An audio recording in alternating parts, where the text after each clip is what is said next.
Hello, and thank you for taking the time to watch this presentation, Fast Track Astrology, Accelerated Learning for Practical Application.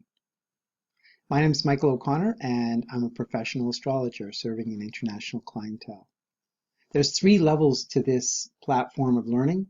One is called calendar astrology, the other is natal astrology, and the third is transits to natal. Most people begin their studies through what's called natal astrology, but the learning curve is much more involved and lengthy than it might otherwise seem. It can take weeks, months, years often to really learn how to read a natal chart well.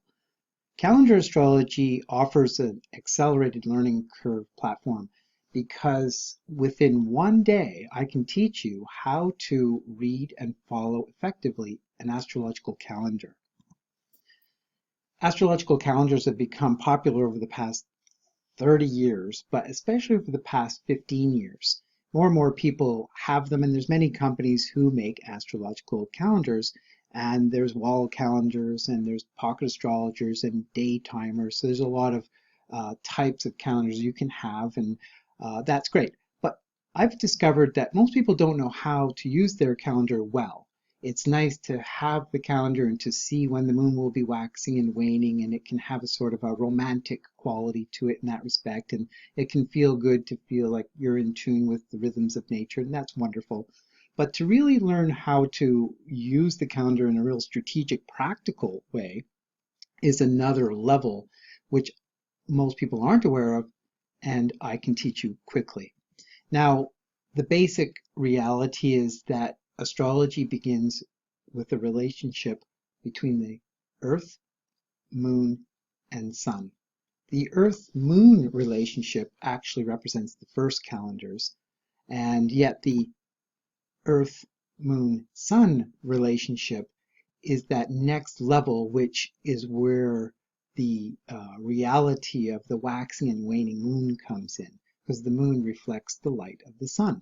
The cycle of the moon is called the lunation cycle, and it's a 29.5 day cycle. Now, the Earth turning on its axis every day produces the clocks that we use. The moon going around the Earth represents a month, or what I call a month. And yet a calendar, the calendars we all use every day, actually is a solar calendar. A solar calendar represents 12 months, or the 365 and a quarter day year divided by 12. And it creates 30 to 31 days on average, except for February, which is 28. Now, there is this reality of all calendars these days show the new moon, the half waxing, the full, and the half waning moon, which is great. And so what people aren't fully aware of is, oh yes, my solar calendar actually has a moon calendar woven in it. Now, what the average calendar doesn't have is the deeper code, the deeper story of the sun, moon, and planets making aspects to one another as they go through the respective signs in their cycle. This process, this cyclic process, is what astrology is about. Now, what we do in this workshop is we learn specifically how to follow the moon cycle. The moon cycle is that 29.5 day period which observes the moon from new, waxing to half, then full, then wanes to new again. And over that period, it goes through all of the 12 signs, and it makes aspects to other planets. The platform of watching the moon itself is effective because we can actually feel the mood changes as they occur. Those changes are linked to when the moon changes signs and when it makes aspects to other planets, and is linked also to the phase of the moon. Is it a new moon, or is it waxing, or is it waning, and so forth. All of this is what I teach you in the class. And this kind of knowledge can be learned very quickly. Some of it because it's very commonsensical, and some of it because when you begin to just get your mind focused there, you begin to pick it up quickly. Now, it's the language code, the symbolic language of the planets, the signs, and the aspects between them that you learn in the course of the class, and further, the strategic application of the when. The when factor is what we go through every day. It's like every day the Earth turns on its axis, and that turning of the Earth on its axis produces a day.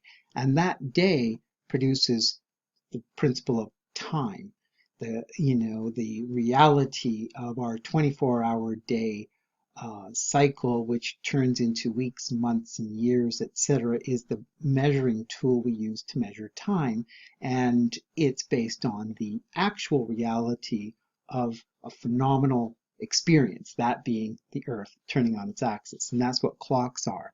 Now there's analog clocks and there's digital clocks. Whichever kind of clock you want to use, it's fine. It's all the same. We can read the time.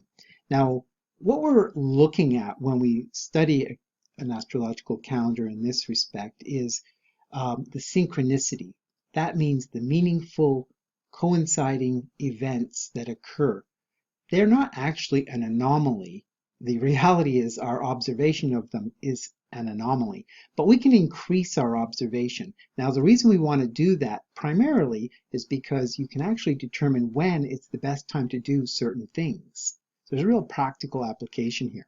One of them is when to sign an important contract or when not to, or when to make an important purchase or when not to, and or when to embark on a venture, whether it's going on a vacation or starting a new business or something, and when not to. These are all actually features of what is called electional astrology.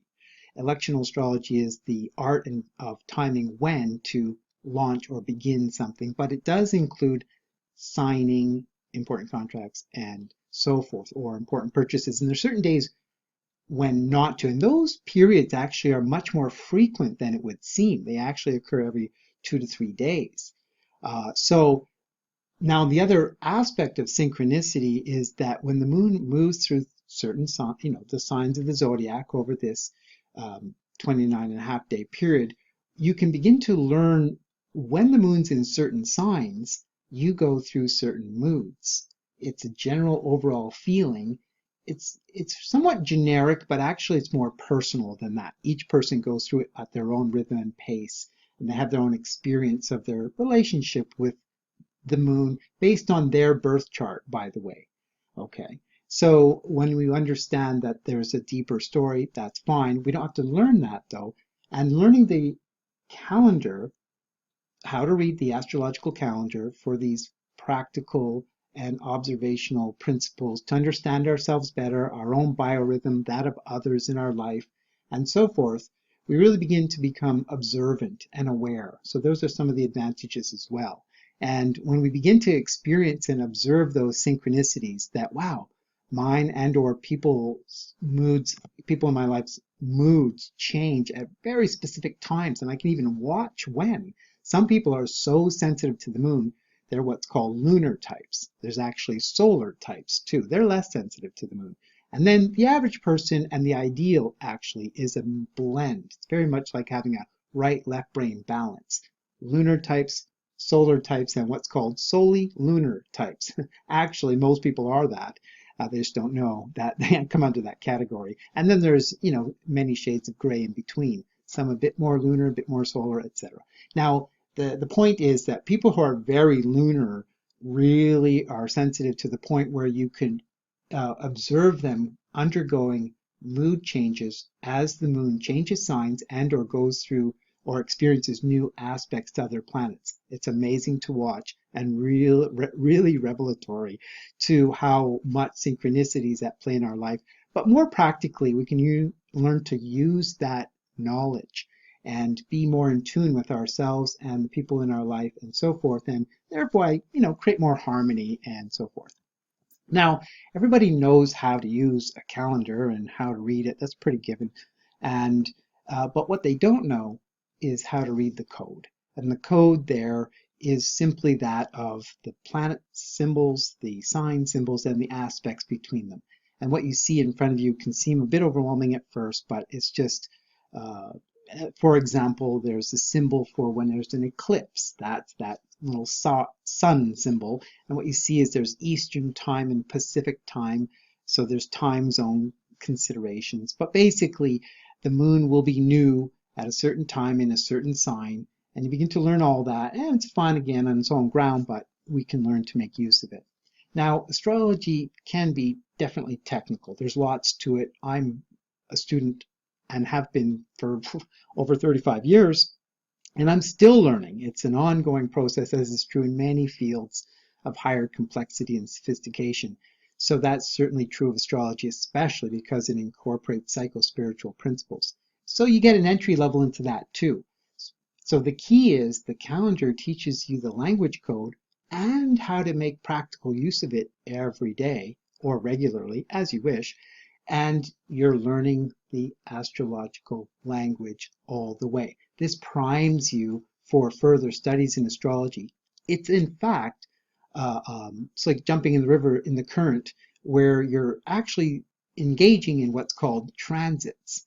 That's the transiting moon. The waxing and waning moon around the zodiac is the transit moon, the transiting, and it includes the planets too, but we're specifically focusing, as I mentioned, on the moon cycle, the lunation cycle, because you can feel it, and the particular realities linked to when the moon's in certain signs and or between, when it's leaving a sign, it's called a void of course period, and that's the time to know about when not to make certain kinds of decisions and so forth.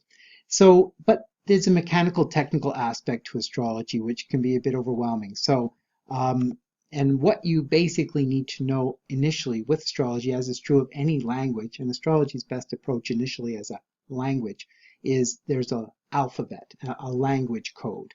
So it doesn't have to be more complicated in interpretation than that. It's just understand, oh, okay, there's this language code, and after a while, quickly, we can learn this. And it's kind of fun. They're beautiful, the symbols, very much reflective of, cosmic principles, but, in a very elementary sense. They're simple, but they also have deep meaning. They're not just signs, they're symbols. Now, when people first approach astrology, however, they feel a little overwhelmed, and it's Greek to me, as people will say, and does not compute. I don't get it. Now, it doesn't mean they can't. It's not a lack of intelligence. It's just a lack of knowledge, and the knowledge can be a bit intimidating and maybe a bit foreign at first, because, well, why do I need to learn this, or why would I? But when you learn that there's a real practical application and so forth, you begin to get excited about the possibilities. Now, in order for you to, learn in a quick way, we end up in the old-fashioned classroom setting, which is that setting which works best. Now, that can be translated into a webinar principle, same thing. It's live, you're there, and, you can learn it even in such a way where it's recorded webinar, and I will be actually presenting that in the coming months. But in the short term, I'm teaching it live as a class.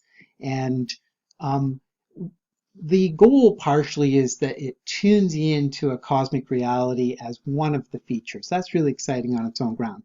But learning the language code of astrology accelerates your learning into astrology as a whole. And very quickly you go, now I get it. And that whole mystery of what astrology is now no longer a mystery, and you're in the game. And more practically, it helps you navigate the waters of your life. And who doesn't want more opportunity to learn how to do that better? And we can think of it in all kinds of ways, but being in tune with the natural rhythms of nature has both a beautiful side to it, but once again, very practical. So, and the fact that you get this cosmic attunement and you feel more like you're navigating through your life in a more conscious way helps a lot as well. So, astrological calendars, a fantastic way to break your way into the world of astrology, even if that's the only aspect of astrology you ever learn. By learning it, you'll have this tool in your hand, and for the rest of your life, you can use it and get one every year and just be able to work with it in a wonderful way. Now, I'll be teaching classes at the Selkirk colleges around the Kootenays this fall in 2016, and also around in the East Kootenays later on in the year, and also in the Vancouver area. So I invite you to the Selkirk website to check out the dates there, or please just send me an email, sunstarastrology@gmail.com, if you want more information, and I'd be happy to share and send you the information package. Thank you very much, and I hope to see you at my workshop soon.